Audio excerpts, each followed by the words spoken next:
Today, we're diving into the really tragic and complicated case of Noah Presgrove, a teenager from Oklahoma. Now, his death has sparked this huge public outcry for justice, but it's also run smack into a wall of legal hurdles.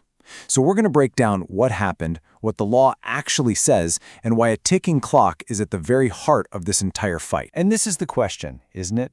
A 19-year-old, Noah Presgrove, is found dead after a party. Thousands of people have signed petitions, they're demanding action, and yet, here we are, and no charges have been filed. So, what is really going on behind the scene? Okay, so let's get the basic timeline straight because it's crucial. We're talking about Labor Day weekend 2023. Noah goes to a party, and there are allegations of underage drinking. The very next morning, his body is found on the side of a highway. Ever since then, this public and legal battle has been heating up, but still silence. No official charges. So first up, let's just unpack those initial events. The party itself, the absolute tragedy of Noah's death, and the immediate community response that just exploded in the aftermath. This quote from a Change.org petition that has thousands and thousands of signatures, it just nails the public feeling here. You can hear it in the words. This isn't just about wanting punishment. It's about honoring a young man's memory. It's about accountability. This is the sound of a community basically saying, no, we will not let this case just fade away. But why is this so dang complicated from a legal perspective?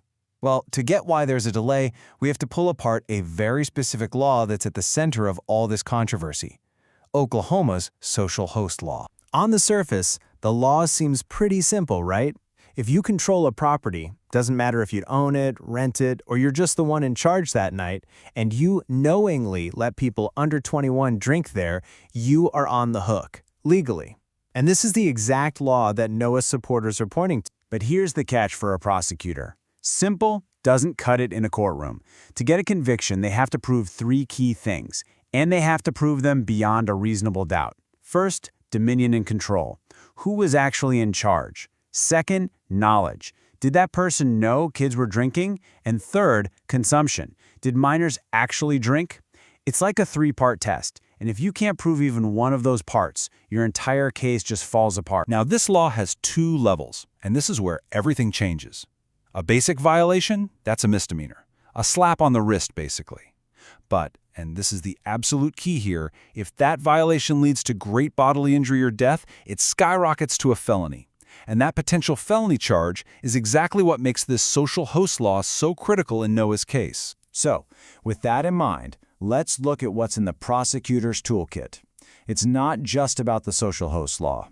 They're likely looking at several potential felony charges, but man, each one has a really high bar to clear. This is basically the decision tree the district attorney is looking at. You've got the felony social host charge, which needs that direct link between the drinking and Noah's death. Then you have first-degree manslaughter, which argues the death happened while another crime, the misdemeanor social host violation, was happening.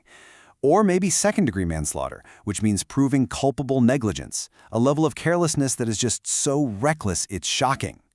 And hey, if a car was involved, there's negligent homicide. Each one is tough to prove, and you can see they all have a very similar and very scary deadline. So what kind of evidence do you even need to build one of these felony cases? Well, investigators need a paper trail to prove who was in control of the house. They need photos, videos, witnesses to prove the drinking. They need texts or messages to prove the host knew what was going on. And the absolute key to the whole thing? The medical examiner's report. That's what has to officially connect the dots between any intoxication and the tragic event that led to Noah's death. And getting all of that, it just takes time. And that brings us to the most critical, heart-pounding part of this whole story: time. Because in the legal world, justice isn't infinite. It has an expiration date. It's called the Statute of Limitations. And wow, look at this. This timeline is just stark. The window to file a simple misdemeanor charge, that ship has sailed. It's already expired. All that's left are these heavy-hitting felony options: the felony social host, manslaughter, negligent homicide. And for every single one of them, the clock is ticking on a 3-year deadline. September 4th, 2026. Let that sink in for a second. That is the final date. It is a hard stop. After this day, the chance to file any of these remaining felony charges in connection with Noah's death, it's gone. Forever. So with that huge deadline hanging over everyone's heads, we come back to the public. Can a petition, can thousands of people raising their voices actually make a difference here? How does all that pressure actually connect to a real legal strategy? And this is where you can see the public campaign getting really, really smart. The petition isn't just a general cry for justice anymore. It's become a strategic tool. As you can see from this updated quote, supporters are now making a very specific, very timely demand. They're calling for the Highway Patrol to turn its evidence over to the DA now so a decision can be made before that clock runs out. And you know, this kind of activism isn't just about making noise. It can have a huge real-world impact. First, it puts direct pressure on the district attorney. It makes it politically very difficult to just let that deadline pass by. Second, it helps control the narrative, keeping the focus on Noah's death as a preventable tragedy. And finally, it can spark bigger conversations about maybe strengthening these laws for the future. And here it is. This is the bottom line. The biggest risk in a case this complex, this hard to prove, is that without that constant public spotlight, a prosecutor might just take the path of least resistance and quietly let the clock run out. That public momentum is a vital check against that happening. So we end up right back where we started. But now we can all hear that ticking clock in the background. The evidence is being gathered. The legal paths are clear, but they are incredibly difficult.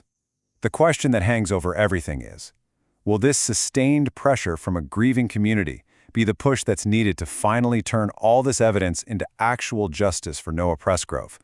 We'll have to wait and see.